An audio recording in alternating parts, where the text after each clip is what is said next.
12 tricks that can save your life in 2012. That's what we're covering today. And I'm sure many of you out there will relate to our next guest who had some life-saving concerns of his own. I'm a 44-year-old guy.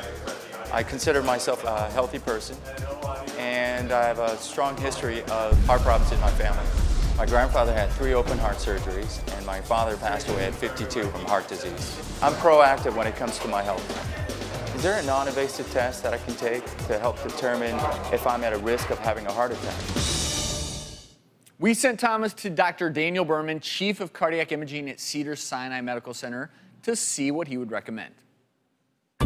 What brings you in today?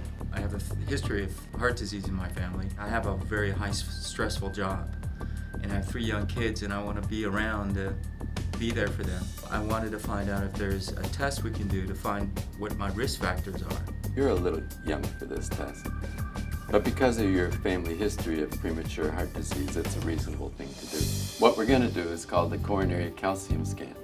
It's a simple, non-invasive test. You go into a room, lie down on a table. Breathe in and hold your breath.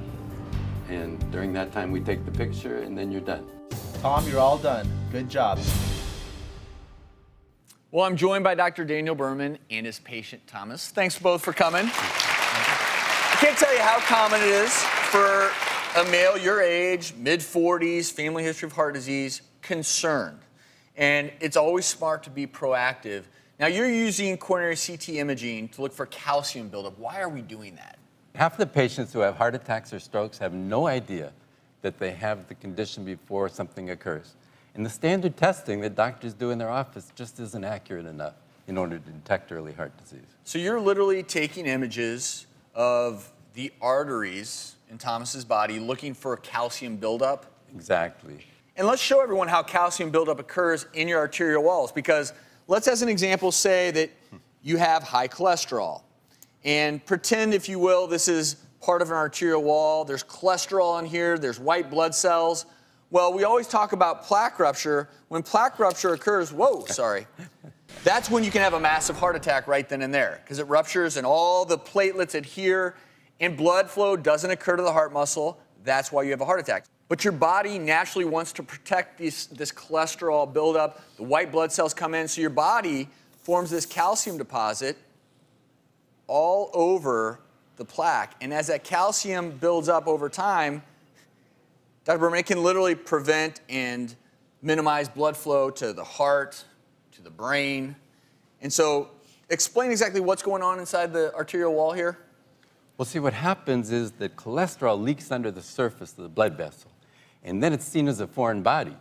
White blood cells come in, and they gobble up the cholesterol, but in so doing, they're making it like a pimple in the artery. And you know, the pimples can gradually reach the surface and then rupture. That causes a heart attack.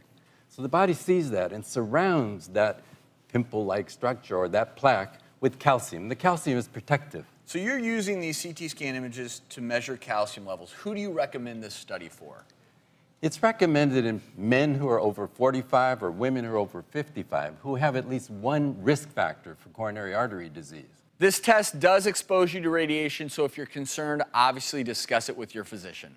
So, Thomas, we're sitting here talking about all these things, but all you really want to know is what were my results, right? Pretty much. So, let's cut to the chase. How did Thomas's CT scans look? Your test results were completely normal. You have no... How's that feel? That feels great.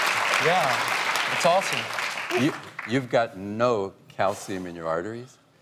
If you just take care of yourself, eat a low saturated fat diet, exercise, you're going to be able to prevent ever having a heart attack or a stroke. That's awesome. And it's obvious looking at you, Thomas, you are the model of good health. You can just tell, and again, with patients, a lot of times you have high cholesterol no matter what you do, but you can tell you're doing all the right things in your life, and that's the takeaway for anyone at home. If you're at risk for heart disease, you need to talk with your doctor about getting screened, because heart disease is typically silent until you have that big heart attack. That, sometimes the first symptom of that, death. That's why we do these tests. That's why you need to take preventative measures. Thank you so much, gentlemen, for being with us today. So glad the results were good, Thomas. Thank you. Thanks, Dr. Berman.